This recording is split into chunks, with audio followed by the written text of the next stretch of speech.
Namo Buddhaya. Halo semuanya, saya Cindy Christina dari kelas 12 MIA 2 absen 10. Pada video kali ini, saya akan menyampaikan tentang pentingnya menjaga alam ciptaan berdasarkan perintah Tuhan dalam agama Buddha dan demi kehidupan manusia. Berdasarkan buku yang berjudul Sang Buddha dan Ajarannya oleh Narada Mahatera, bumi adalah sebuah titik kecil yang tak berarti di alam semesta. Bukanlah satu-satunya dunia yang dapat dihuni, dan manusia bukanlah satu-satunya makhluk hidup. Sistem dunia adalah tak terhingga, dan begitu juga makhluk hidup. Kelahiran dapat terjadi di berbagai alam kehidupan. Secara keseluruhan, ada 31 tempat di mana makhluk mewujudkan diri sesuai dengan kama masing-masing. Pada Digya Nikaya, Sang Buddha menjelaskan bahwa alam semesta berawal dari air, gelap tanpa adanya cahaya, yang ada hanyalah air.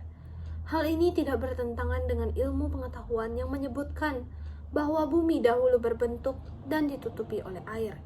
Menurut ajaran agama Buddha, semua hal yang terjadi di dunia ini semata-mata hasil dari proses hukum kosmis, sehingga tidak ada sosok pencipta yang disebut Brahma, Tuhan, atau apapun sebutannya. Dalam sejarah perkembangan agama Buddha, Buddha dan para siswanya membangun keharmonisan dalam lingkungan alam. Sangha membangun komunitas dan tempat tinggal di hutan atau lingkungan yang jauh dari keramaian penduduk. Para biksu memanfaatkan hutan, gua, dan pohon sebagai tempat tinggal. Untuk dapat digunakan sebagai tempat tinggal yang nyaman, maka tempat tersebut haruslah tertata dan terawat dengan baik. Dengan demikian, tidak ada alasan untuk merusak lingkungan alam yang ada di sekelilingnya, karena para biksu sangat tergantung dengan alam dan membutuhkan kondisi yang nyaman untuk melatih dan menyempurnakan batin. Kita juga membutuhkan lingkungan yang nyaman agar dapat melakukan aktivitas sehari-hari dengan maksimal. Dalam ajaran agama Buddha dijelaskan bahwa fenomena alam semesta ini merupakan hubungan dari sebab akibat, saling mempengaruhi dan bergantungan. Ajaran Buddha menjelaskan bahwa bencana alam disebabkan oleh hukum fisika yaitu geologi dan dapat dikarenakan kesalahan manusia. Rendahnya moralitas manusia merupakan sumber permasalahan utama terjadinya kerusakan alam. Keserakahan merupakan salah satu penanda rendahnya moralitas manusia dalam memanfaatkan sumber daya alam. Oleh karena itu, Buddhis menekankan manusia untuk hidup selaras dengan lingkungan, yang berarti bahwa manusia adalah bagian dari alam dan hidup di alam. Manusia ditekankan untuk tidak merusak alam dan berusaha menjaga kelestarian alam. Cara menjaga alam ciptaan agar tetap lestari berdasarkan agama Buddha dapat dilihat dari Vabhara Sutta, di mana Buddha menganjurkan untuk membangun taman atau hutan, jembatan, menyediakan tempat air minum atau sumur, dan memberikan tempat tinggal.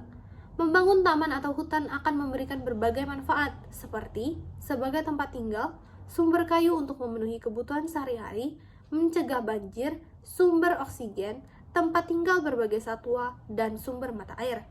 Membangun jembatan akan bermanfaat untuk melancarkan transportasi dari satu tempat ke tempat yang lain. Menyediakan tempat air minum atau sumur dapat bermanfaat bagi banyak orang, misalnya untuk kebutuhan sehari-hari, dan juga menghilangkan dahaga saat melakukan perjalanan jauh. Air juga dapat dinikmati oleh berbagai binatang yang memerlukannya. Memberikan tempat tinggal dapat dimaknai sebagai menyediakan tempat untuk para biksu bermukim, tempat untuk istirahat saat menempuh perjalanan jauh, dan dapat pula untuk tempat binatang tinggal atau sarang. Selanjutnya, akibat jika kita tidak menjaga lingkungan dengan baik. Kurangnya menjaga lingkungan seperti membuang sampah dan limbah sembarangan dapat menyebabkan pencemaran lingkungan. Salah satu pencemarannya adalah pencemaran tanah yang membawa banyak dampak buruk, seperti matinya tumbuhan dan mikroorganisme tanah, ketidaksuburan tanah, ataupun tanah yang mengandung racun sehingga tumbuhan yang tumbuh berbahaya untuk dikonsumsi manusia. Terjadinya bencana alam seperti banjir, tanah longsor, dan lainnya.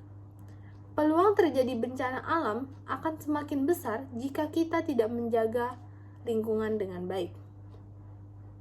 Lalu, akan timbulnya berbagai penyakit Penyakit berasal dari kuman dan virus yang berasal dari lingkungan yang kotor. Ini menjadi sarang bagi kuman dan virus yang nantinya akan menularkan bibit penyakit ke manusia atau makhluk hidup lainnya. Langkah-langkah dalam mengolah sampah plastik yaitu dengan 3R, reduce, reuse, dan recycle. Reduce dapat dilakukan dengan mengurangi pemakaian dan pembelian produk yang menghasilkan sampah dalam jumlah besar. Contohnya, pada saat belanja, kita dapat membawa tas belanjaan kita yang dapat dipakai berkali-kali, sehingga kita mengurangi sampah plastik kresek. Lalu reuse dapat dilakukan dengan menggunakan kembali barang yang masih layak, seperti memanfaatkan botol bekas untuk wadah alat tulis, pot bunga, atau bahkan digunakan dengan hiasan ruangan. Selanjutnya yaitu recycle, adalah mendaur ulang atau mengolah ulang kembali menjadi suatu barang baru yang bermanfaat. Contohnya, pengolahan kertas menjadi kertas baru, pengolahan botol menjadi bahan baku plastik baru, dan pengolahan logam menjadi logam yang baru.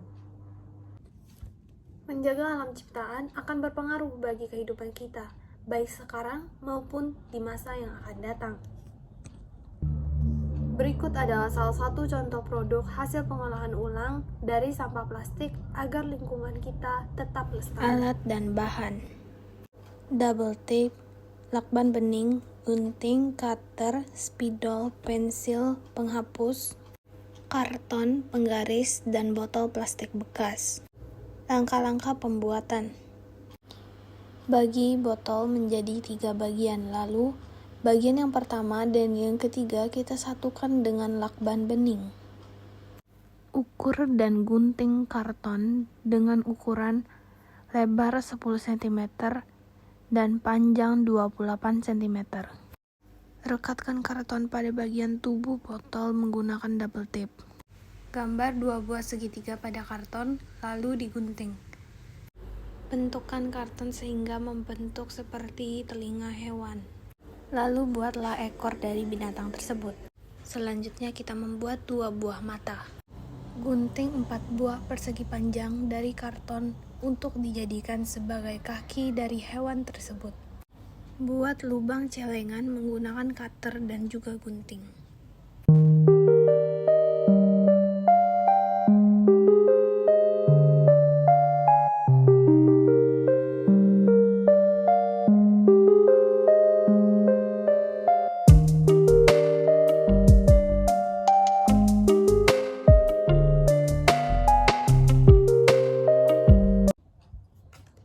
Sekian presentasi dari saya. Ayo kita menjaga alam ciptaan berdasarkan perintah Tuhan. Terima kasih.